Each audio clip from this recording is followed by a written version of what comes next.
Rudo was just another poor bastard living in the slums, regularly breaking into the rich folks' junkyards to swipe anything remotely useful. But when he's falsely accused of murdering his foster father and chucked into the pit, where all the world's garbage gets dumped, he finds himself battling monstrous piles of trash to claw his way back up and get some sweet revenge. Then we see the world he lives in is one hell of a divided place. On one side, there's the pristine, picture-perfect city where the rich assholes lounge around living their best damn lives. On the other, there's the filthy slums, home to folks like Rudo. The one thing these two places share is the pit, a festering dump for garbage and criminals alike. The rich toss away barely damaged items without batting an eye, like the snobby mother who casually instructs her daughter to check a puppy toy she literally just bought because it got a tiny scratch. She coldly tells the kid they'll just buy a new one because God forbid something looks slightly imperfect. The daughter agrees and her mom heartlessly tosses the toy puppy into a garbage chute, sending it straight down to a truck parked in an underground tunnel, headed to the massive trash heap. Little do they know, young Rudo is already lurking around down there, eyeballing whatever goodies these spoiled brats have tossed out. Sneaking into the trash collection area, Rudo slips into one of the storage rooms. But his luck sucks as usual. A nosy-ass guard hears a suspicious noise and immediately bursts in to catch him digging through the trash. Pointing his gun at Rudo, the guard starts shouting, calling him a filthy degenerate who's ruining the city's beauty by hoarding garbage. Rudo doesn't even flinch, having heard worse insults every freaking Sunday. The guard sounds the alarm and reinforcements arrive in no time. Fed up, Rudo hurls bags of garbage at them, and these neat freight guards completely lose their minds at the sight of some raw eggs staining their precious uniforms, freezing up uselessly as Rudo scrambles up the vent and escapes. Rudo pops out of the vent close to the exit, but of course, the gate slams shut right in his face and more guards flood in, guns blazing. But Rudo effortlessly dodges their bullets like a Parker expert and charges straight toward the exit, and he stays perfectly safe because the guards clearly sucks at shooting. Just as he's about to leap over the wall, one lucky shot grazes his arm, pissing him off even more, but he's already out of sight before they can catch him. As the dumb guards waste their time searching for him, Rudo climbs out of a sewer hole, cursing under his breath about the sheer stupidity of guarding literal garbage that nobody else even wants. The following morning, word about the damned garbage thief spreads like wildfire through the city, and of course, all the rich assholes instantly blame it on the slum folks. On the other side of the wall, the slum dwellers know exactly who's responsible because this ain't Rudo's first time dumpster diving. Hell, half of them secretly hope he finally gets caught just so he'll stop dragging their reputation deeper into the shitter. Rudo couldn't care less about their opinions though as he sets up shop, proudly displaying all the fixed-up junk he scavenged. Just then, his friend Chua storms over, pissed off, demanding to know why the hell he risks his neck for a bunch of city people's garbage. He shrugs her off, telling her those rich bastards toss away perfectly good stuff like it's nothing, so he feels sorry for the poor things and figures if he can make some cash off them, that's just a bonus. Chua seems to get it, but right then, three little asshats show up, dramatically pinching their noses and complaining loudly that something reeks worse than a sewer around here. They warn Chua to stay clear of Rudo or else she'll smell just as bad. They roast Rudo's thick black gloves, saying he probably hasn't washed the nasty things since the days of the dinosaurs, and joke that just one touch from those disgusting mitts would give someone a lifetime of rashes.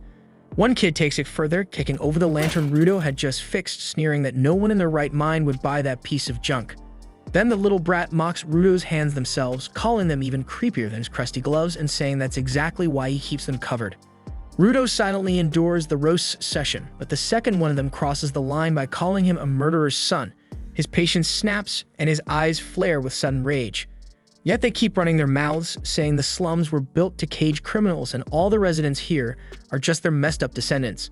That's why most slum dwellers try so hard to keep their reputation clean, and Rudo's foster father tarnished that reputation by committing murder.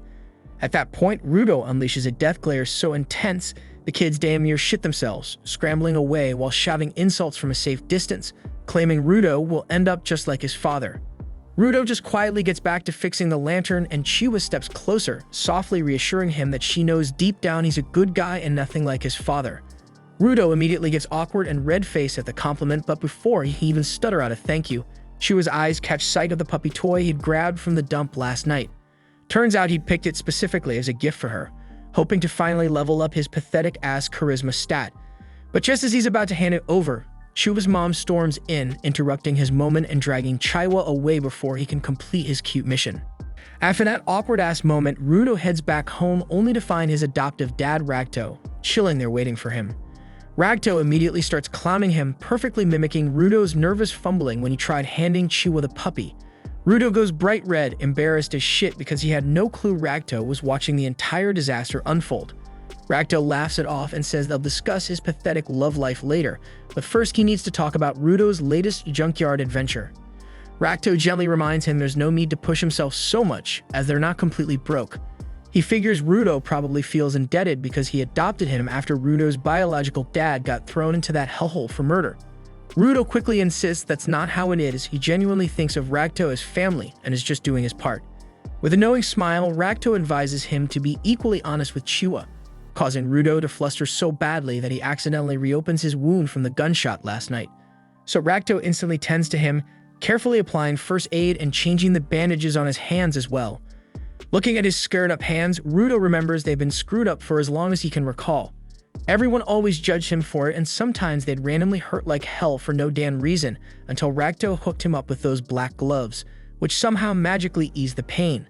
After finishing up the bandaging, Ragto bluntly tells him he better hurry and confess to Chua before some other asshole steals her away. As they bicker and joke around, some creepy bastard wearing a mask listens silently from the shadows outside, spying on their entire conversation. The following morning, Rudo finally gets off his ass, builds up the nerve to confess, grabs the puppy toy, and heads straight to Chua's place. But of course, shit never goes smoothly, because along the way he stumbles onto a scene that's sadly not uncommon around these parts. At the slum's edge is the infamous pit, the dumping ground for garbage and hardcore criminals. Today, they're throwing another poor bastard down into that godforsaken hole. Rudo watches, unable to look away, wondering just what the hell actually happens to people who get tossed in there. Out of nowhere, Chua pops up right beside him, commenting casually about how messed up the scene is, nearly making Rudo jump out of his skin because he wasn't mentally prepared to see her yet. Completely oblivious to his panic, she casually continues chatting about the executions and other messed up shit before suddenly turning serious, telling him she doesn't want to see his dumb ass thrown down there. She admits there might be valuable stuff in that garbage pit, but it ain't worth risking his life over. Rudo quietly mutters that Ragto said the same exact thing, and with a gentle look, she tells him that's because Ragto also genuinely cares about him. It takes Rudo's potato-powered brain a solid moment to realize that when Chua said Ragto loves him too, she was low-key confessing that she also likes him. Chua quickly turns bright red, clearly embarrassed as hell by how her words sounded, but it's already too late. Rudo is gone, mentally checked out, short-circuited completely. He collapses dramatically to the ground, covering his face like an idiot before finally gathering the courage to hand over the puppy toy, nervously mumbling that even though it came from the trash, the puppy would definitely be happier with her. To his absolute shock, Chua happily accepts the gift, promising to cherish it. Rudo practically loses his shit right then and there, happier than he's ever been in his miserable life. He literally starts jumping and dancing like a complete dork all the way home, eager as hell to brag about it to Ragto immediately. Along the way, he bumps into a bunch of guards who don't even bother acknowledging him, which is weird, but whatever. He's too giddy to give a damn why they're roaming around the slums today. He then bursts through the front door, excitedly babbling to Ragto about everything that just happened. But his words catch in his throat when he sees Ragto collapse on the floor, pinned beneath some creepy-ass masked bastard. The masked dude calmly turns to look straight at Rudo, then coldly plunges his knife even deeper into Ragto's body. Rage completely overtakes Rudo. He charges at the murderer, but before he can even swing a punch, he gets clocked so damn hard he doesn't even feel himself hit the ground. By the time Rudo regains his senses, the masked asshole has already finished the job. The killer casually picks a book off the floor and strolls out, barely giving Rudo a second glance.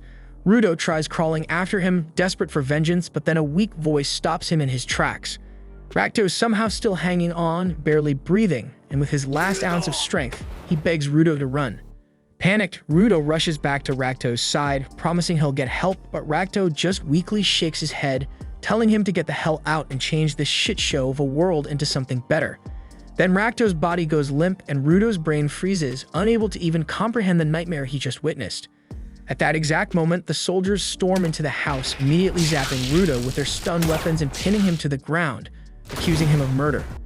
Rudo frantically insists he's innocent, begging them to chase after the real killer who literally just walked out, but the guards don't give a shit, claiming they caught him red-handed and his explanations don't matter. Rudo continues pleading his innocence, but they ignore his desperate pleas and they shut him up the good old-fashioned way by knocking him the hell out with a solid punch to the head. Before long, Rudo's hauled onto the scaffold to pay for a crime he didn't commit. Practically everyone from the slums has gathered for the twisted entertainment, along with some smug-ass VIP assholes from the wealthy districts. The judge looks down at him with disgust, spouting some pretentious bullshit about murder being among the most terrible sins one can commit. He coldly states that even though Rudo's victim was just some slum dweller, the sentence won't be softened. Death by tossing him into the damn pit. The crowd goes wild with approval, cheering like they're watching a freaking football game. Rudo still can't wrap his head around this nightmare and desperately searches for even one face that believes his innocence.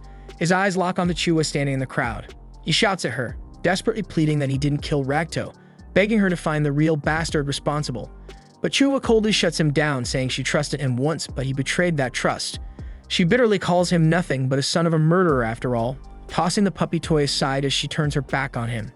Her betrayal cuts deeper than any of the other shit he's been through, and something inside him snaps. Rudo loses his cool completely, furiously yelling back at the bastards, calling him trash. He screams that they're the real garbage here, brainless sacks of meat without the guts or the will to see the truth. He vows he'll drag every last one of them straight to hell, but right then he notices the creepy masked murderer standing casually in the crowd, enjoying the show. But before he can shout out the truth, though they shove him off the edge. The fall feels endless and Rudo eventually blacks out, thinking he's done for good. But luck's weirdly on his side today because he lands in the massive heap of garbage at the pit's bottom, unharmed except for his shattered pride. As he slowly regains consciousness, he wonders how in the unholy hell he's still breathing. Then the smell hits in full force and even a seasoned trash connoisseur like himself gags uncontrollably, almost passing out again from the stench alone. When his eyes finally adjust, he takes in the sheer, endless ocean of filth stretching out in front of him, seeing shit he's never seen before mixed in with familiar junk. He's still wondering what kind of messed up place he's landed in when suddenly an enormous shadow looms over him, blotting out the little light available. Rudo turns around and holy shit, standing before him is a monstrous creature made entirely out of trash, glaring down at him with massive, disgusting fangs ready to rip him apart. Rudo then breaks into a desperate sprint as more monsters burst from the shadows. The three creatures instantly surround him, blocking every possible escape route. In a moment of sheer terror, Rudo finally realizes they're not normal beasts, they're grotesque giants assembled from piles of freaking garbage. He has no clue how something this insane could even exist or how the hell he's going to survive it. His only option is trusting his instincts and dodging like crazy while he desperately searches for a way out. He suddenly trips over something, the human skull, and horror fills him as he imagines ending up exactly like that lifeless skeleton. He refuses to accept it, yet deep down he's running out of hope.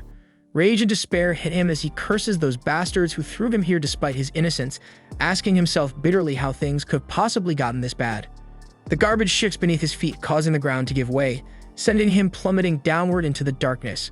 He crashes hard, pain shooting through every inch of his battered body, barely able to move. He can't catch his breath, the filthy air slicing through his lungs like glass with each gasp. He knows he's out of time, so he desperately scans around for someplace safe, but sees nothing except endless hills of trash. The cruel reality sinks in. This nightmare might really be how it all ends. He coughs violently, blood spilling from his mouth, proof that his body is beginning to shut down even though his mind refuses to surrender. The creatures move closer, ready to finish him off. Exhausted, beaten, and cornered, Rudo's thoughts drift to his foster father Recto, a good man who didn't deserve to die. Anger and grief fill him again. He can't quit, not now, not before making Recto's killer pay. Right then, something deep inside him wakes up, an unfamiliar but powerful force urging him to stand and fight. Using every bit of strength left, he grabs a metal pipe lying nearby and forces himself to his feet. There's no way he's going down quietly, not until he's found the bastard who framed him, not until he's avenged Recto. With all his fury channeled into one last swing, Rudo smashes the monster back, knocking it violently off balance. Elsewhere in the vast sea of garbage, a peculiar guy holding an umbrella casually observes Rudo's desperate fight through a pair of binoculars, but we'll find out who this dude is soon enough. Back in the heat of battle, Rudo goes full wild mode, swinging furiously, with no real plan except pure chaos. The monster shoves him back, landing a solid hit, but Rudo's adrenaline numbs any pain, and he immediately retaliates by launching his steel pipe straight into the beast's face. Just as he catches his breath, another monster erupts from the trash beneath him, knocking Rudo backward. Now the pain finally hits, blood drips from his mouth, but he's too amped up to stop. He charges forward again, grabbing a sharp piece of metal roofing and violently splits one monster in half. It's a crazy achievement, but Rudo's body is at its absolute limit, and he can't avoid the next beast's attack. But the creature pounds the ground with such force that it catapults Rudo into the air, landing right at the feet of that mysterious guy watching earlier. His stranger has a mask on to handle the poisonous air, and he carries that stupid umbrella even though it's not raining. Without a word, he casually kicks Rudo for literally no reason at all, then finally slaps a breathing mask onto his face, letting him catch some air. Struggling to comprehend what's going on, Rudo immediately begins questioning the man about his identity, their location, and the nature of this bizarre place. But the guy coldly refuses to answer, just telling him to shut up. When Rudo keeps shouting louder like an absolute idiot, demanding more answers, the mysterious man finally snaps and yells back, telling him that this place isn't underground, it's actually above ground. It's just where the whole damn city dumps its endless trash. The guy explains he was only staying quiet to avoid attracting more monsters. But thanks to their loud yelling match, those trash beasts, as he calls them, start emerging again. The stranger informs Rudo that normal weapons won't do shit against these monsters, but luckily for him, this man's umbrella is not some ordinary umbrella. Suddenly, the umbrella morphs into an even crazier version of itself. Calmly and coolly, the guy points it at the nearest monster, and with a powerful drill-like attack, vaporizes the beast into tiny bits. Several other trash monsters charge at them, but the guy wipes them all out with a single, ridiculous sweep of his umbrella, leaving Rudo speechless. For a final touch, he unleashes his most powerful attack, dramatically calling out Unbreaker Octashredder, and slices all the remaining monsters cleanly into shreds. With the monsters gone, the strange guy walks back over to Rudo. Once again, Rudo asks who exactly he is, and this time the guy finally removes his mask, introduces himself as Engine, and casually mentions he's a cleaner around here. But clearly, cleaner has a deeper meaning, suggesting he might belong to some mysterious secret group called the Cleaners. The second Engine takes off the mask, the unbearable stench hits him hard, making him choke. He immediately regrets that dumb decision, complains loudly about the horrific air quality, and quickly puts the mask back on. At this moment, Rudo realizes Engine is probably just some random dude like himself, and now that he's gotten at least a few answers, his exhausted body finally lets him pass out again. In his unconscious state, memories flood his mind, taking him back to a time when he was still with Recto. One day, he'd come home soaked and miserable after being bullied by some kids. When Recto asked him what happened, Rudo explained that he told those brats that objects have souls if you treat them well, so they mocked him and pushed him around. Recto asked if he fought back, and when Rudo said no, Recto praised him for it. Rudo then reminded Recto that he himself once said if an object is treated carefully and respectfully for a long time, eventually a soul will inhabit it. Recto walked closer, asking if Rudo truly believed that legend. He admitted that even he, who had shared this belief, didn't know if it was actually true because it was merely a legend passed down with no concrete proof.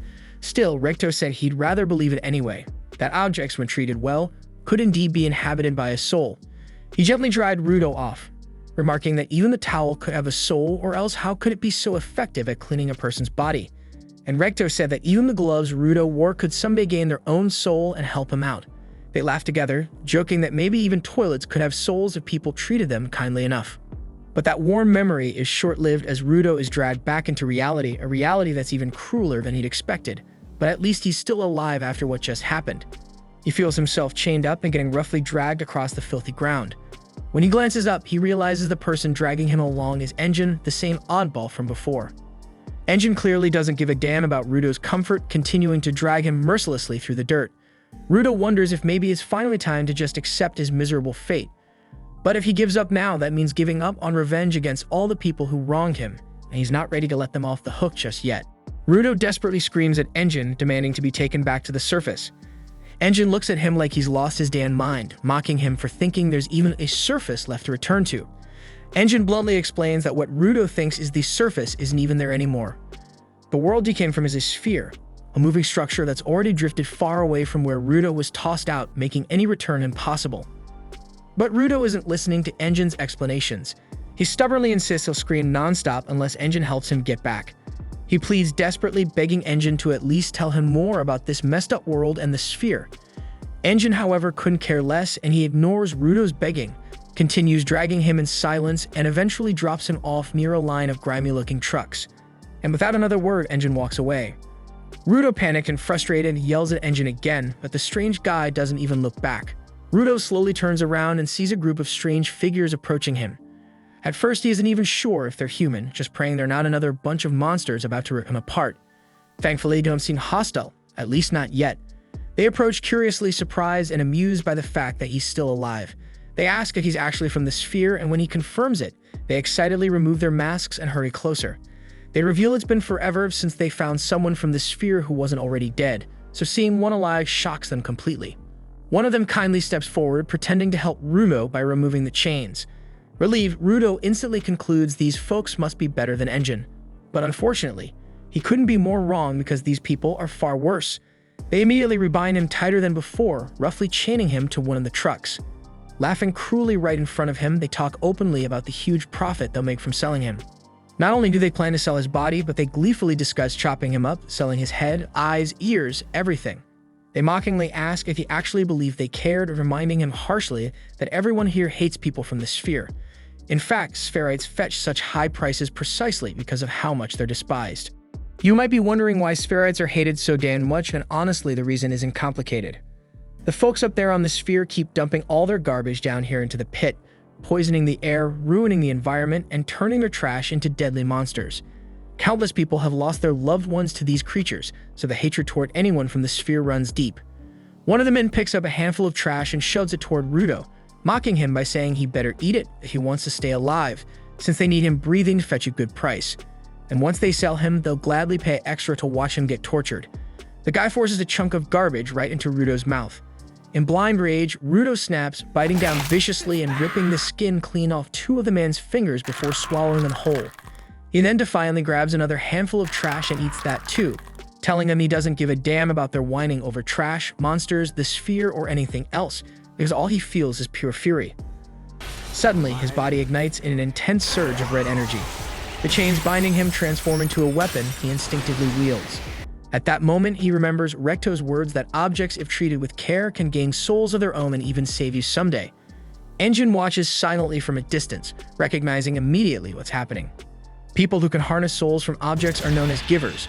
Realizing what the hell is going on, the injured man desperately orders the others to overwhelm Rudo quickly, claiming givers only have the strength from a single object, so they hurry up and drop the chain from his hand. But they're completely stunned when Rudo grabs a nearby tire and effortlessly draws strength from that as well.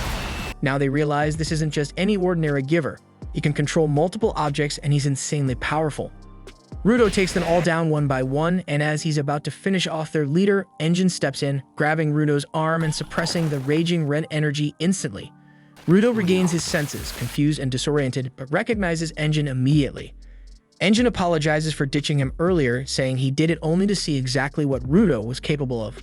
Now that he's confirmed Rudo's strength, Engine promises to explain everything about his abilities, the pit, and even the sphere, if Rudo agrees to join the cleaners because they need someone like him badly. It's a pretty tempting offer considering he desperately needs allies and protection in this messed up world, but Rudo remembers his past betrayals and quickly rejects the deal.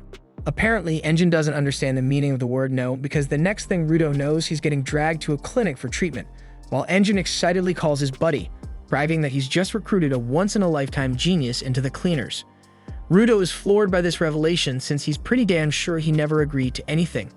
He insists he needs to get back to the sphere immediately, but the creepy doctor, whose eyes are wider than a freaking owl, snaps at him to shut it. The doctor shouts at Rudo for wandering into the no man's land, where even the air itself is literally poisonous, calling him a walking disaster for managing to get kidnapped on top of it. He sternly instructs Rudo to thank Engine since he somehow rescued his sorry ass from two terrible fates in just one day.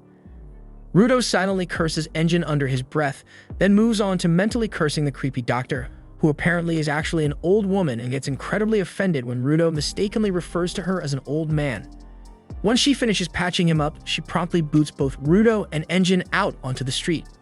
Outdoors, Rudo reluctantly thanks Engine for covering the treatment, clarifying that he's only after information on how he can get home.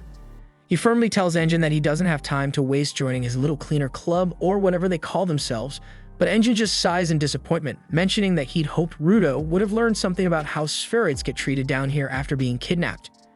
He warns Rudo that if anyone else figures out he's from the sphere, he'll regret ever being born, and besides, information in this hellhole doesn't come free. With that, Engine leads him into a desolate dystopian city, yet despite its grim appearance, it's still miles better than the disgusting wasteland outside. Engine even buys him a burger and Rudo devours it without holding back, especially since he threw up all the garbage ingested earlier. He had always imagined the bottom of the pit as nothing but heaps of trash. Yet here there are actual cities bustling with people trying to survive. As he's eating, Rudo notices a girl walk into the store and can't help but stare, but before he gets lost in thought, Engine decides to educate him on how things work down here. He explains that garbage isn't the only thing accumulating at the bottom. Emotions also gather here, eventually manifesting into an energy called anima. Those trash beasts Rudo saw earlier are one manifestation of anima, and though they generally stick close to the garbage heaps, occasionally they wander into the cities, wreaking havoc. Enjun goes on, saying ordinary weapons can't even scratch the surface of these monsters, because their cores are made entirely of concentrated anima, but Rudo's gloves have the unique power to destroy them. Rudo is stunned by this revelation, and Enjun explains that when something gets cherished for a long time, it accumulates anima too, turning into what's called a vital instrument. Vital instruments have the power to destroy a trash beast's core, but not everyone can tap into that hidden energy. Enjun reveals that people who can channel that power are called givers, and the cleaners are their group, which is full of these givers who wipe out trash monsters. Rudo then bluntly asks Enjun if he'll promise to show him how to return to the sphere if he joins the cleaners, but Enjun casually admits he doesn't have the slightest clue. Rudo immediately snaps at him for misleading him, but Enjun calmly reminds Rudo that he never said he knew how to get him back. Yet Enjun assures him that their boss is extremely wise and might know a way home. Rudo is pissed because now he's stuck needing to meet Enjun's boss before deciding anything, but then Enjun suddenly asks about his gloves. Rudo hesitantly reveals that his father gave them to him, and they're the only keepsake he has left of him. Enjun finally understands why he cares so deeply about those raggedy old gloves and sincerely tells Rudo to take good care of them, because they got a powerful soul residing inside. Rudo feels a wave of emotion, remembering how everyone else always ridiculed him about his gloves. But before the moment sinks in, Enjun gets a message and says he has to meet up with a coworker. As Enjun starts to leave, Rudo quickly stands up and awkwardly thanks him for everything he's done. In response, Enjun casually tosses a pouch of money toward him, warning him to be careful how he spends it. Rudo can't believe Enjun is just giving him cash after everything else he's done for him, but Enjun brushes it off, explaining it's no big deal because he just sold Rudo's sphere clothes for the money. That's how he could afford his medical treatment and food, so Rudo doesn't even need to thank him. Rudo completely loses his shit upon hearing this, but Enjun just shrugs and says that Rudo couldn't have walked around the city dressed in sphere gear anyway. Enjun then announces he's off to see his trainer and instructs Rudo to stay put and wait patiently. Rudo is still fuming over Enjun's carefree attitude when suddenly he sees a sneaky cat grabbing his money pouch and darting away. He immediately bolts after the thief, but the cat easily outruns him. Fortunately, he notices a crescent moon-shaped stick lying on the street and grabs it without hesitation, using it to skillfully stop the cat in its tracks. Just as he finally pins the cat down, the staff's owner suddenly appears, furious at Rudo for trying to swipe his precious stick. Rudo gets baffled and asks what's so special about this dumb piece of wood anyway, which only makes the guy even more enraged. He quickly snatches back his staff and shoves Rudo aside, warning him that he's about to pay for his crimes. But before anything else, the guy gets a bit too intimate with his stick, leaving Rudo utterly confused. At that moment, Rudo spots the cleaner emblem, the same one from Enjun's umbrella, and realizes that this guy is also part of the cleaners. The man then activates the hidden power of his staff, turning it into a legit weapon, and takes a swing at Rudo.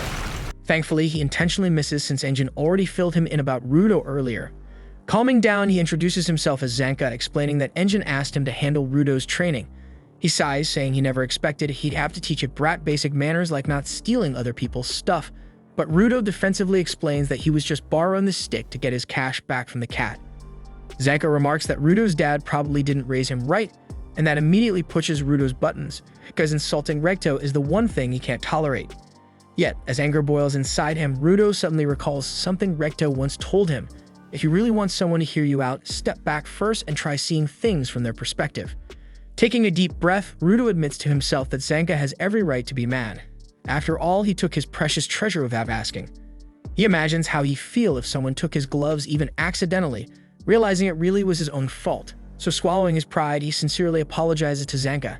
The guy immediately chills out too, quickly reassuring Rudo that it's no big deal since he got his staff back, and admits he should have reacted more calmly himself. Honestly, Rudo is completely floored by how fast Zanka's personality flipped. Plus, this was the first time he'd ever managed to defuse a tense situation just by talking. He can't help thinking Recto might have actually been right about more stuff than he realized. Zanka then helps him stand up and casually asks about his vital instrument, wondering what kind of ability it has. Rudo replies that his gloves are probably his vital instrument, but confesses he doesn't really know what kind of power they've got yet. Zanka carefully checks out Rudo's gloves and genuinely compliments them, saying they're actually pretty badass. But Rudo is still hung up on how wildly different Zanka suddenly seems. It hits him that maybe it's because he's smiling now, recalling that Recto always told him smiling is key to making friends. But unluckily, smiling isn't exactly in Rudo's skill set, and frankly, he'd probably need a plastic surgeon just to teach him how to properly flex those facial muscles. Even more unluckily, Rudo doesn't know this, so he bravely attempts his best imitation of a human smile, but instead he delivers possibly the most horrifying expression Zanka has ever witnessed on a human face. Zanka immediately snaps again, demanding to know what the hell kind of face Rudo's trying to pull. He angrily asks if he's mocking him with that freakish look, and Rudo defensively questions why Zanka's mad this time, insisting that this was literally the best smile he had in him. Zanka replies that even someone blindfolded would know that abomination wasn't a smile, prompting Rudo to close his eyes and lips this time, hoping it'll look more natural. His expression is marginally less terrifying, but it's nowhere near enough to stop Zanka from being annoyed. Zanka thinks that Rudo must be feeling cocky after Engine called him a genius, so now he's blatantly mocking him. He warns Rudo that he'll never achieve his goals if he keeps acting like a clown. That was exactly the line he shouldn't have crossed. Suddenly, Rudo's mind flashes to his goal of returning to the sphere and fulfilling Recto's final wishes, so he firmly tells Zanka that he's dead serious about all of it. He demands Zanka stop insulting him, prompting Zanka to whip out his weapon again, stating bluntly that they're probably not gonna get along after all. Rudo completely agrees, grabbing a random metal rod from a nearby trash bin and instantly awakening its hidden power. Zanka's jaw nearly drops, seeing Rudo casually turn some random piece of junk into a vital instrument, finally understanding why Engine was raving about him being a genius. However, Zanka is still confident that someone with just raw talent won't be able to take down even an average guy like him, who's busted his ass to reach this point. Rudo doesn't even realize that Zanka's trash talk was a distraction until the staff suddenly crashes down inches in front of him, forcing him to dodge frantically. Zanka immediately charges, relentlessly chasing Rudo, until he finally pins him to the ground, satisfied with his victory. But then Zanka feels something weird on his face. He swipes it off and out of sheer curiosity sniffs it, only to discover to his absolute horror that it's literal shit. He freaks out upon realizing that the metal rod Rudo randomly grabbed was actually the handle of a damn toilet plunger. Zanka frantically tries to explain what the hell a plunger even is, but Rudo isn't in the mood for explanations. Instead, he wildly swings around his newly awakened plunger, still dripping with someone's unfortunate leftovers. Zanka absolutely loses his mind, frantically dodging flying shit like it's a live grenade, and soon enough, he's sprinting away from Rudo at full speed. Rudo has no clue why Zanka is suddenly terrified, but he figures he might as well roll with it, gleefully chasing him down while swinging his plunger weapon around. After several frantic minutes spent zigzagging through random alleyways like a damn episode of Tom and Jerry, Zanka finally makes it to the main street, still pursued closely by Rudo. Just then, a random cat darts in front of Zanka, causing him to stumble and lose his balance, giving Rudo the perfect chance to catch up. Rudo leaps high into the air, swinging his plunger with every ounce of strength he has as the terrified Zanka watches in slow-motion horror. He gets completely blasted by a relentless barrage of airborne poop, knocking him clean out. A little while later, Engine shows up to see how they're doing. When he casually asks Rudo if he's already met his new teacher, Rudo simply points towards Zanka, who's currently lying unconscious atop a garbage pile, twitching and spasming like he's been possessed. Engine helps Zanka get cleaned up and gives him a lift, but he can't help but laugh hysterically about how Zanka got totally owned by literal crap. Meanwhile, Rudo is quietly traumatized upon realizing the truth about the weapon he'd been enthusiastically swinging through the streets. Engine then casually mentions to Rudo that Zanka's a spoiled brat who's never had anyone handle him quite like this before. Rudo can only silently stare at the thoroughly mortified Zanka, but suddenly he notices a random pair of boots in the backseat. Engine then turns to Rudo and says that while their first meeting wasn't exactly ideal, Zanka is still going to be his trainer moving forward. He praises Zanka, saying he's actually the best instructor they have when it comes to mastering vital instruments. Zanka clearly values Engine's words immensely, because despite being utterly humiliated moments ago, he can't help but giggle with joy upon hearing the praise. Right then, Engine addresses a woman named Rio sitting in the back, casually asking when exactly she climbed into the car. She wakes up gracefully from her beauty sleep and replies that she got curious about the new recruit. Rudo just stares in awe at her because she's drop-dead gorgeous, and suddenly, Rio reaches out to gently play with his hair, fascinated by its unique color and texture. Rudo feels like he's accidentally stumbled into paradise, completely mesmerized by the attention of a hot girl toward him. While he's lost in his dirty, dreamy thoughts, Engine smoothly drives out of the city, heading toward the cleaner's headquarters, nestled deep in the wild outskirts. Soon after, Engine cruises past some ruined cities and drives through a heavily fortified tunnel cut straight into a massive rock wall. On the other side, everyone hops out of the car and Engine casually welcomes Rudo to the cleaner's headquarters. Rudo's still zoned out from Rio, awkwardly playing with his hair earlier, but as he heads towards the building, a few annoying flies start buzzing circles around him. Inside, a hot black receptionist sits calmly flipping through an adult magazine without a care in the world. Engine introduces her to Rudo as Simu, explaining she's responsible for checking out all the new recruits. But just as she's about to demonstrate her skills, she suddenly lunges forward with a fork, effortlessly skewering the two flies buzzing near Rudo's head. Rudo stands there stunned, mouth hanging open, as Simu casually greets him. She says Engine filled her in on all the details, but she still needs to give him a personal once-over to gauge his potential. As Simu starts focusing deeply through her glasses, Engine explains they're her vital instrument, and they amplify her vision, letting her literally see what people are made of. Rudo's surprised by this revelation, but doesn't have time to process it because Simu activates her power, peering into his hidden potential. What she sees shocks her enough to quickly deactivate the ability. Engine then asks if everything's alright, and Simu brushes it off, simply saying Rudo's athletic enough already, and that he has a decent bond with his vital instrument, though he'll definitely need some practice using it. Engine senses she's holding something back, and Simu casually admits there's some poop on the back of Rudo's neck. That shit makes Engine burst out laughing, leaving Rudo utterly embarrassed. But then as he walks Rudo away to meet the boss, he throws one more glance back at Simu, knowing full well she's hiding something important. As they head deeper into the facility, Engine fills Rudo in on the cleaners. They've got about 100 members in total, including fighters, guards, and support personnel. Most are scattered around on missions, so not many are actually present at headquarters. Engine assures Rudo he'll eventually meet everyone, but as he opens the common room door, he sees a whole crowd of cleaners gathered, and they look like a bunch of psychos.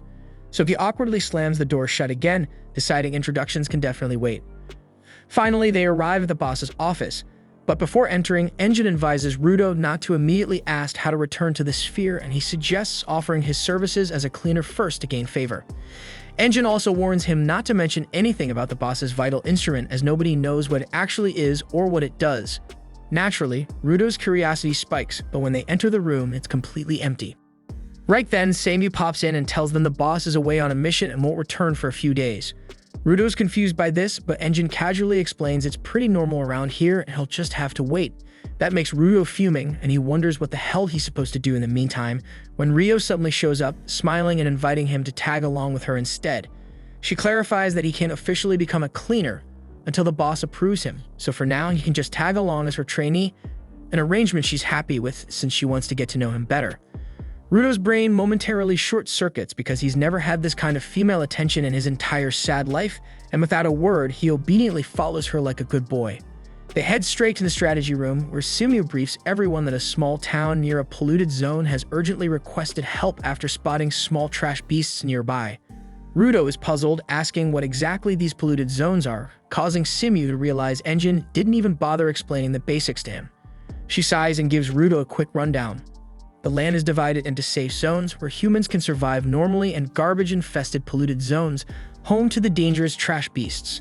She adds that the place Rudo first landed was a no-man's land, an especially toxic polluted zone where stepping foot usually means instant death for most people. Simu then tosses Rudo a mask, sternly telling him he absolutely needs to keep it on whenever he's in the polluted zones. Without it, he'd choke on poisonous gases and drop dead in under 15 minutes. A little later, Rudo joins Rio and her team for the mission, with Rio firmly reminding him to stick close so he can learn properly. Still feeling uneasy about everything, Rudo starts panicking internally, wondering just how long he'd been breathing in poison back in the no-man's land. But his anxiety quickly fades when he lays eyes on the gigantic garbage dump in front of them, instantly shifting into scavenger mode. He briefly wonders if anyone back up in the sphere even knows that humans live at the bottom of the pit, but honestly, he couldn't care less. To him, this garbage heap is a freaking gold mine where he can scavenge freely and fix things without getting scolded or beaten half to death. Snapping out of his trance, Rudo quickly catches up to Rio, asking about the other guys tagging along with them. She explains they're supporters, and though they don't have flashy special powers like the combatants, they're still incredibly valuable during assignments. Then one of the supporters cheerfully extends his hand for a handshake, and as soon as Rudo nervously accepts, the guy crushes his hand with bone-breaking strength. Rio burst out laughing at Rudo's suffering, explaining that this crazy dude's got a grip so strong he can rip apart a trash beast's shell bare-handed. At this point, Rudo seriously wonders if he can handle any more of this psycho crew. Suddenly, another supporter shouts a warning that the trash beasts are incoming, and Rudo snaps to attention, determined to learn everything he can. Moments later, a swarm of small, goat-like trash beasts shuffles out of the creepy garbage forest, causing Rudo to panic immediately. He turns to Rio, frantically asking how they're supposed to handle so many monsters. She calmly tells him to chill the hell out because they're just weak, pathetic trash beasts that can't even dent the wooden fence. Sure enough, the goat beasts hopelessly bash against the fence without doing a lick of damage. But just as Rudo starts calming down, a second wave appears, but this one is much larger and nastier. The bigger beasts charge the fence, quickly starting to break through, and Rudo panics again, desperately asking Rio what they're gonna do now. Rio remains annoyingly calm, insisting these beasts are still weak enough to be perfect practice for a newbie, and she confidently adds that they'll clean up this mess quickly and head back to base afterward to throw a big welcome party for Rudo. Rudo can't believe how insanely chill Rio is about risking her life every day against literal monsters, but she bluntly tells him that if he wants to survive up here, he better get a positive outlook real fast. Suddenly it clicks in Rudo's mind that Enjin's just the same, and maybe that carefree attitude is exactly what he's been missing this whole time. So he decides right then he'll try to relax a little more. Just as Rudo starts feeling optimistic, an enormous trash beast smashes through the barricade, and even Rio visibly panics at its sheer size. Rudo desperately looks to her for reassurance that everything's still okay, but instead of fear, Rio's eyes sparkle with excitement. She exclaims how incredibly stylish the massive beast is, though it's definitely not ideal newbie training material. She's gonna have fun taking it down. She dramatically draws out her scissors, her vital instrument, and Rudo stares at her in utter disbelief. Rio casually activates the scissors and flings them into the sky, where they transform into massive, razor-sharp blades. She catches them effortlessly with her leg, then charges straight into the horde of monsters, effortlessly slicing through several beasts in one smooth kick. Rudo can't even comprehend what's happening anymore, and the support guy casually explains that Rio's vital instrument is called the Ripper, and unlike normal folks, she wields those giant scissors using her feet. So Rudo recognizes that everyone has their own unique style when using their vital instruments. Just then, Handshake Guy shouts at Rudo to keep his damn guard up. Rudo notices too late that a level 2 trash beast is charging straight at him, but thankfully, the supporter intercepts it, effortlessly crushing its skull bare-handed before chucking the corpse to Rio, who slices it cleanly mid-air. Laughing, Rio shouts for them to toss her more beasts, and the supporters happily oblige, yeeting heavy trash beasts at her like they're tossing baseballs. By the time Rudo finally wraps his head around this madness, realizing this insane teamwork is how cleaners roll, Rio's already wiped out all the small fry, leaving only the boss monster. The supporters immediately split up, quickly disabling any leftover beasts that might interfere with Rio's fight. But Rudo suddenly spots a supposedly downed beast waking up, attacking one of the supporters. Without hesitation, Rudo rushes forward, determined to prove his worth so he can finally get the info he desperately needs. He tries to transform the iron pipe he's holding into a weapon, but instead, it morphs into a spiked barricade. Rudo panics, realizing he's forgotten exactly how to control his power since he's only been using it on pure instinct. He struggles to hold the beast back as it pushes down on him, but luckily, Rio appears out of nowhere, effortlessly slicing the trash beast apart. She praises Rudo for following his instincts to protect his teammate, reassuring him he did well. The supporter he saved also thanks him, asking Rio if she finished off the boss. Rio admits she already split the big bastard clean in half, but somehow it's still standing. She's puzzled how it survived since she clearly hit its core, but since it refuses to die, she decides she'll just slice it into tiny, harmless pieces instead. The supporters quickly agree to record data on this new type of trash beast that's somehow resistant to vital instruments, then rush off to warn the nearby towns. Meanwhile, Rio charges at the giant beast, leaving Rudo standing there clueless, wondering why nobody ever tells him what to freaking do. Rio swiftly leaps onto the monster's face, hopping up to its head and effortlessly slicing off all the pipes sticking out, leaving the poor thing bald as an egg. After giving the monster an unwanted haircut, she notices a strange glow beneath her feet and realizes it must be the monster's core, which it desperately tried to hide. But before she can stab it, the trash beast goes berserk, violently shaking enough to toss her aside, reattaching the pipes to its head and furiously slamming its jaw into the ground. Rio somehow clings on, but then the beast suddenly turns its attack towards Rudo and the supporters. Rudo stands frozen in fear as he sees a barrage of metal pipes heading straight for him. Luckily, the pipes miss him by inches, but the ground beneath him collapses, sending him plummeting. As he falls, despair grips him, and he wonders what the hell he's even doing here. At this rate, he'll never get revenge on those bastards in the sphere or for Recto. Darkness creeps into his mind, but right then, the supporter guy catches him, pulling him back from the brink of hopelessness. He lifts Rudo onto his shoulder, scolding him that if he's got a damn goal, he shouldn't freeze up, he should run straight towards it. He tells Rudo to learn from supporters who don't even have powers but still keep moving forward without whining. Just then, Rudo sees Rio attacking the monster again, and judging by its screams, she's definitely found its weak spot. Rio leaps high above the beast before dropping like a meteor onto its head, piercing it with her scissors and ripping out the core. When she hits the ground and crushes the core beneath her, the trash beast instantly disintegrates into ash. The supporter rushes over, asking her how she killed it. Rio says she stabbed something other than the core and pulls out a small cardboard cutter, claiming this thing was powering the beast. The support guy nearly loses it, realizing that the cutter is a vital instrument and there's absolutely no way a trash beast should have had something like that. Meanwhile, the leader of the bandits who plan on selling Rudo suddenly wakes up groggy in a dimly lit room. Confused, he tries to figure out where the hell he is when suddenly, the shady guy lounging on the sofa across from him asks in a chilling voice for the exact location of the kid from the sphere he'd been muttering about in his nap. Back at the cleaner's base of operations, Rio is hosting the welcome celebration for Rudo, and before long, Zenka drifts in too, yawning after a heavy afternoon snooze. He asks Rio what the fuss is about, and she says they're marking Rudo's first day on the ground, though he's off in a corner, head lowered, keeping to himself. Zenka wants to know why that mouthy brat looks so deflated, and Rio explains he's been down ever since his vital instrument quit on him mid-fight. Zenka says that's rough and pivots to the report about Rio encountering a strange trash beast. She confirms it, saying that rather than an enema core, the creature's heart was a vital instrument, a discovery none of them anticipated and nothing their training covered. Since there was nothing she could do right then, Rio left the issue to the higher ranks and headed back to set up the party. At the same time, Rudo keeps brooding until the support team's chief arrives to speak with him. The man gives his name as Gris and tells Rudo he did well yesterday. Rudo insists he did nothing, but Gris points out that he protected a fellow supporter from a trash beast. Rudo adds that afterward his power would not answer him and Gris and Rio had to pull him out. He is sick of it, because back on the sphere he kept slipping and Recto was always covering for him. Rudo calls himself a complete letdown who will never meet anyone's expectations, but Gris suddenly thanks him, raking that line of thought. Gris says most newcomers in the cleaners treat supporters like nobodies with no real power, but Rudo did not. He brings up Follow, the one Rudo saved.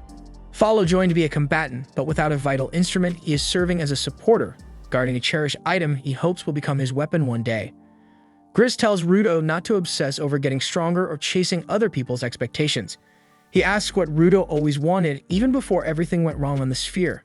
Rudo thinks hard, and Gris says if he finds whatever first woke the fire in his soul, he will be able to find his way again.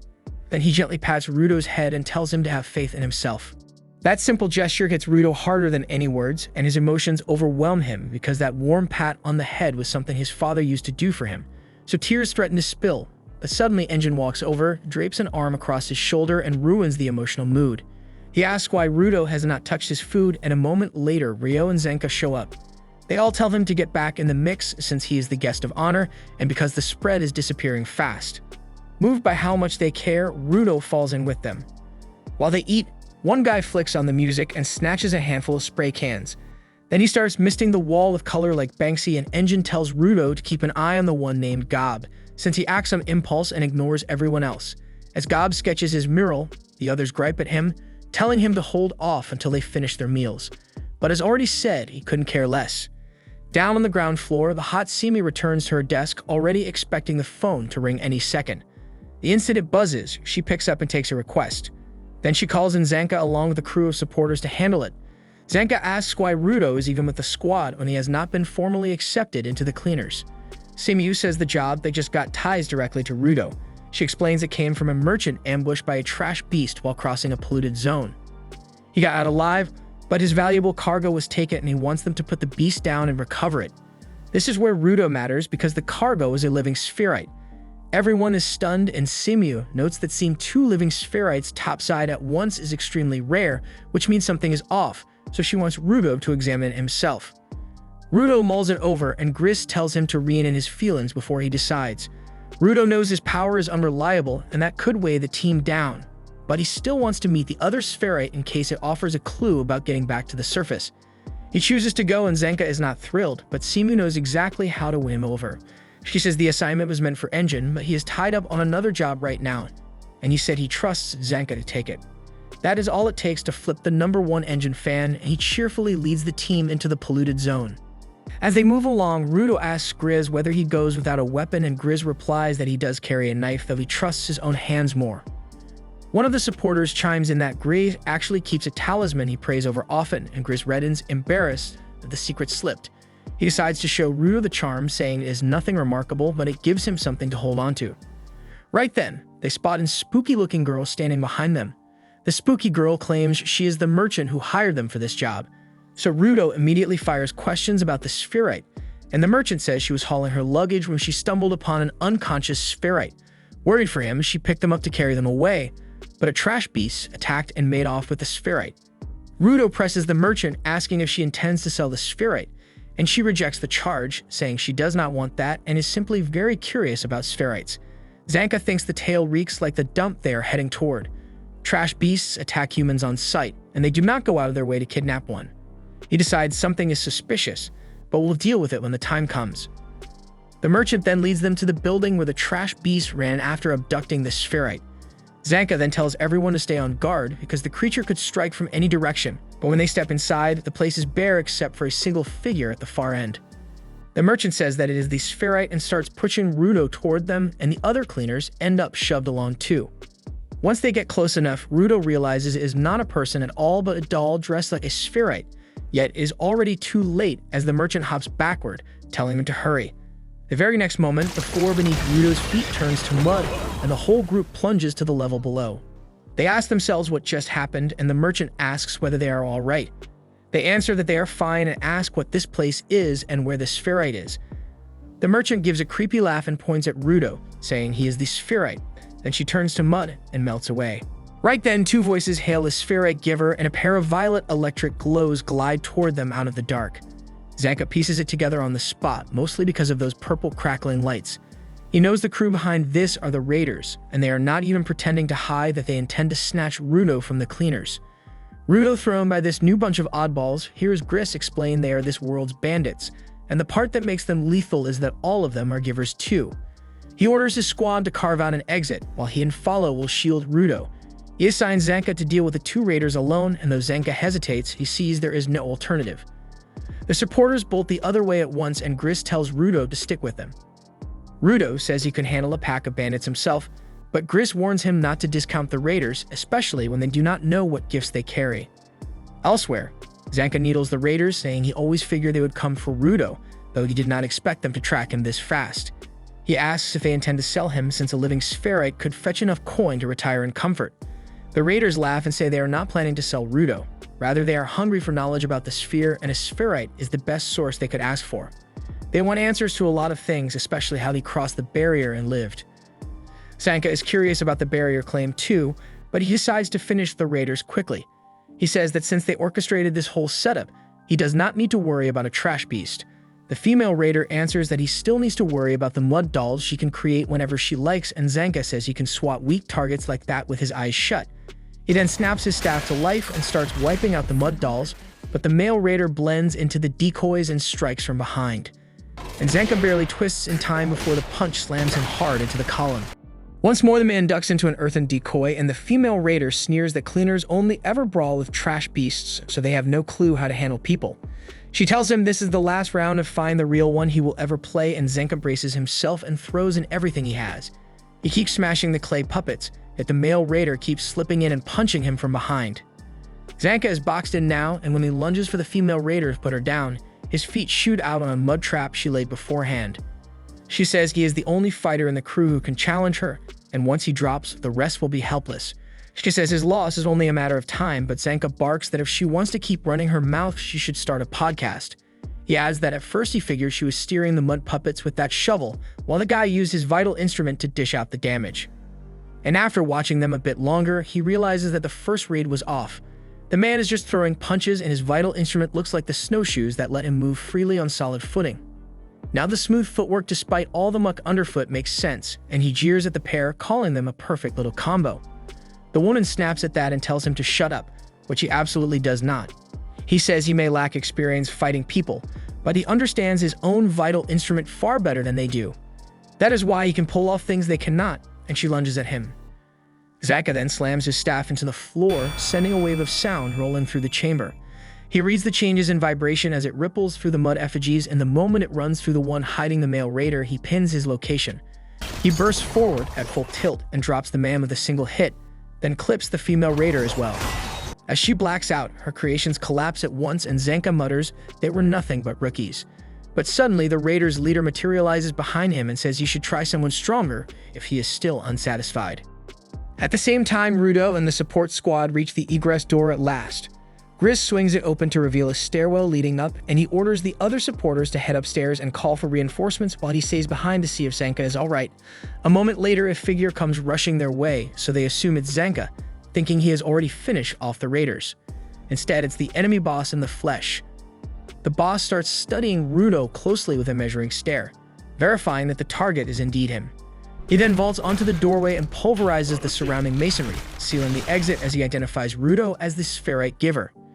Gris cautions that Rudo is under the cleaner's protection and crossing him makes you the enemy of all of them. The man shrugs off the warning, saying his atrocious sense of direction is the only reason he arrived late. He adds he never intended to give them this much breathing room and starts strolling toward them. When Gris asks about Zanka's whereabouts, the raider waves him off again and tells Rudo someone wants a word with him. The raider then wrenches off Rudo's mask, pointing out that there aren't any trash monsters here. When Rudo presses about Zanka, he says he went easy on him and only knocked him out, though the poison is probably giving him a rough time. He triggers his vital instrument, the rings on his fingers unfurling into razor claws, and warns Rudo to come quietly. Both supporters dive at him at once to try to hold him down, but he shrubs them off and slams them hard to the floor. As the boss readies his claws again, Gris steps in front of Rudo, swearing to defend his crew at any price. The boss lowers the talons and sneers about the cleaner's so-called weak supporters, claiming they're useless and can't protect a thing. Rudo tells Gris to fall back since Gris is unarmed against the raider and insists he can handle the boss himself. The boss asks Rudo to promise he won't get angry and claims he has already killed Gris with an attack too quick for anyone to see. He then drives those claws more through Gris and declares that wimps like him are utterly useless. As Gris collapses, his lucky charm slips free and tumbles, so Rudo snaps out a hand and grabs it. Rudo's mind snaps back to the day Recto came home and caught him smashing his forehead into the wall like a madman, blood streaming down his face. After laying the little boy down, Recto asked why he'd done that. Rudo answered that Recto had taught him never to hurt other people. Watching the boy turn that rule on himself gave Recto a pounding ache, yet he sat beside him and asked what pushed him this far even after the ache in his hands had faded and he had started keeping away from everyone. Rudo said there was no single trigger, only a hateful knot lodged in his damn head, and even if someone asked, he could not explain it. Hearing that, Recto understood. The boy believed his parents had thrown him away and now thought he is worthless, and a child like him wasn't built to carry feelings that heavy. When Rudo asked what worthless even meant, Recto decided first to patch him up and then take him outside because a big slice of his despair came from having nothing amusing to do. He told Rudo to go explore and try everything, until he found something that truly made him happy. He hyped him up, saying a day would come when that empty room was crammed with things he loved, then made him promise to warn him ahead of time if he ever planned on bringing a girl to the house. They then headed to Backwater Village's library to read for a while, and afterward Recto tried to teach him soccer, but the soft-hearted kid felt sorry for the ball and just patted it. Next they gave cooking a shot. Rudo turned out to be excellent at slicing vegetables, so excellent he cut straight through the cutting board, a total epic fail moment. Recto was simply pleased to see some spark in him, and there was plenty of time to figure out what truly fit. Right then, Rudo spotted a villager tossing junk and asked what the man was doing. The discarded item fascinated him so much that he shoved through the doorway and dove straight into the dumpster. By the time Recto caught up, the boy was sobbing hard and clutching the object, leaving Recto unsure which feeling had grabbed him. Rudo sobbed that it was awful to throw away something with his whole life ahead of it just because it was a little broken. He kept shouting that he wanted to fix it, and Recto realized Rudo wasn't simply projecting his own hurt. He genuinely saw value in things everyone else had already labeled trash. Back to now, Rudo awakens the power sealed inside Gris's lucky charm, and Gris, still clinging to life, finally grasps why he himself could never get it to respond, because until this moment, no one truly understood what the charm was. Rudo's gift that doesn't merely convert stray items into vital instruments. Rather, it draws out their buried, authentic worth. He reshapes the charm into a defensive armament crowned with a single oversized eye, and instead of panicking, the enemy practically salivates at the sight. Fascinated, the raider asks if this is Rudo's own vital instrument, pressing to learn every last detail. Follow then hauls Grizz towards safety and tries to administer quick first aid. Rudo recalls that Grizz is the reason he discovered what he genuinely wants to do. Without that push, he would still be adrift. With that in mind, he plants his feet and prepares to hit the foe hard. The raider boss says he loves strong givers and extends his clawed hands, introducing himself as Jabber Wonger. Jabber chirps that he's here to have some fun and asks Rudo's name. Once the introductions are out of the way, he lights up like a madman, shouting that the two of them should tear each other apart, then he rockets straight at Rudo. On the other side, Follow struggles to prop Grizz up, but the blood won't stop pouring.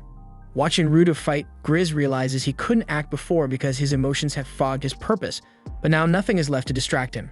Back in the clash, Jabber springs backward and clings to the wall, taunting Rudo and asking why he isn't advancing. Rudo tells him to come to him instead, and the raider obliges, vaulting over Rudo with a crushing strike. He hits the floor a heartbeat later because Rudo has already slipped out of the way. Jabber follows with a storm of swipes, yet Rudo evades every last one. When Jabber finally demands to know why none of his blows land, Rudo answers that Grizz prayed for everyone returned safe and sound. Safe means unhurt, so he's prioritizing defense to keep every hostile strike from touching him. Jabber scoffs that Rudo's vital instrument looks like it only boosts his ability to evade, and he scoffs that it is worthless if Rudo cannot hit back. Rudo points out the thing Jabber has missed from the start. He hasn't shifted a single step, yet every blow keeps whiffing. The only one racing around is Jabber, which means Rudo is reading every pattern before it happens. When Jabber barrels in again, Rudo triggers his vital instrument and locks him in place. Because the talisman isn't an offensive tool, he follows with a clean, driving punch because fists were Grizz's weapon of choice and Rudo means to honor his buddy. Blood threads from the raider's nose, but he cackles anyway, impressed that Rudo used that ominous device to steer the exchange and finish with bare knuckles. Rudo reminds him he was the one begging for fun, and he's happy to oblige until Jabber is nothing but trash on the floor. The taunt sets Jabber off. He sneers that Rudo must be heartless to feel no guilt about being merciless, and Rudo answers that Jabber alone earns that exception. Jabber then flickers behind him to swing, but Rudo freezes him again and buries a brutal shot in his gut, sending the boss and that eerie grin skidding away. Jabber rebounds fast, ricocheting so quickly that dust veils bloom, making it impossible for Rudo's eyes to track him. He smashes pillars and hurls stone slabs from every direction, finally forcing Rudo to cover his face as Jabber charges for the finish, only for the Lucky Charm's eye to immobilize him once more. Rudo nearly caves his skull in, but Jabber slips free at the final heartbeat. Cackling like a lunatic, he lunges back in, darting even faster than before, but the ever-watchful eye locks him the instant he gets close and Rudo blasts the lunatic away yet again.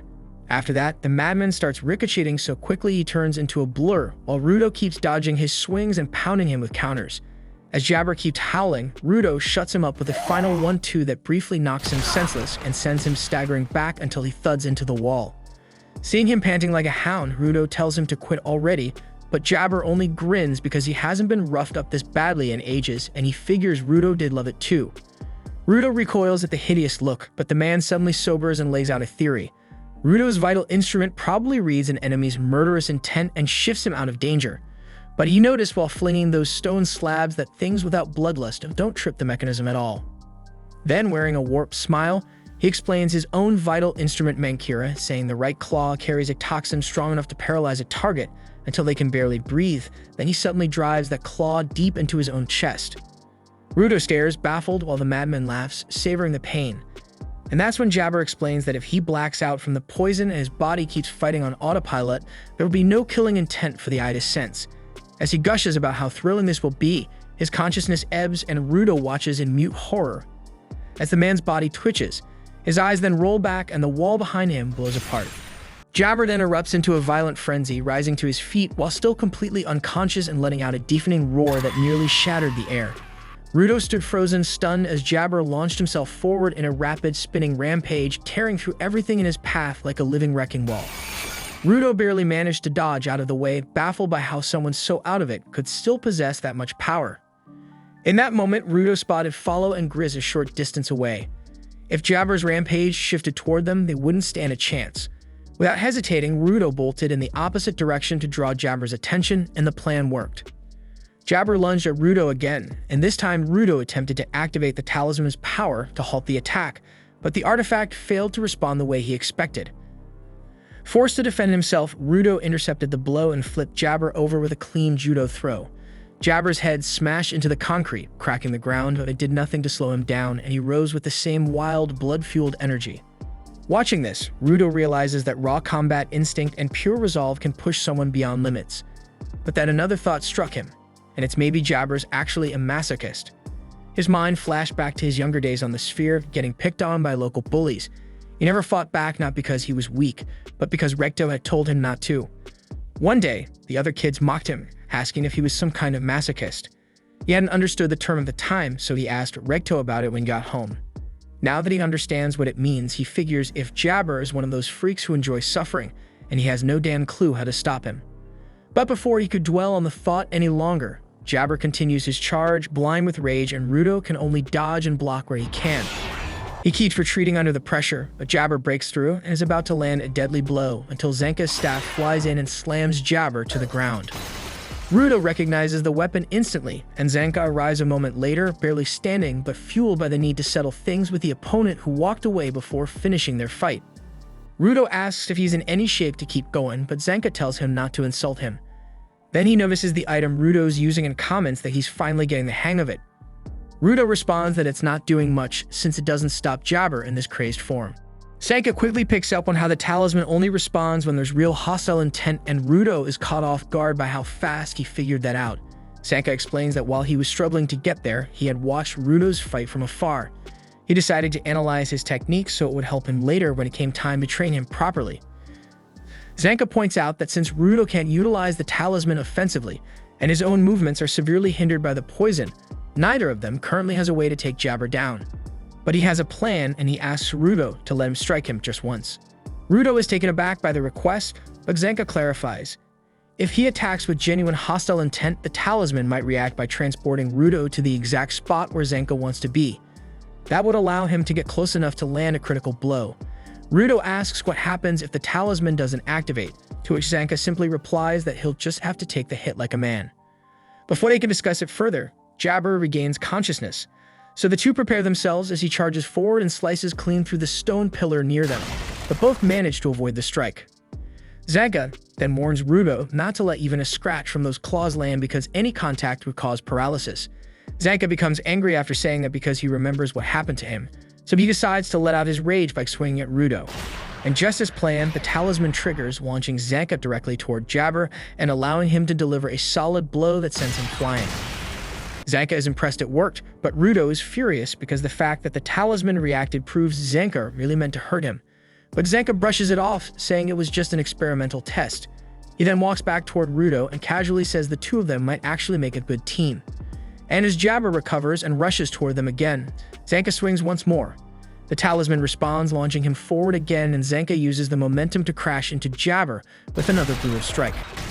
Surprised by how accurately Rudo can control the ability, Zenka notes that the range is quite significant, and without wasting time, he hits Rudo again, and the talisman propels him straight toward the enemy. This time, Zenka connects with a devastating combo that finally rattles Jabber's senses and starts bringing him back to normal.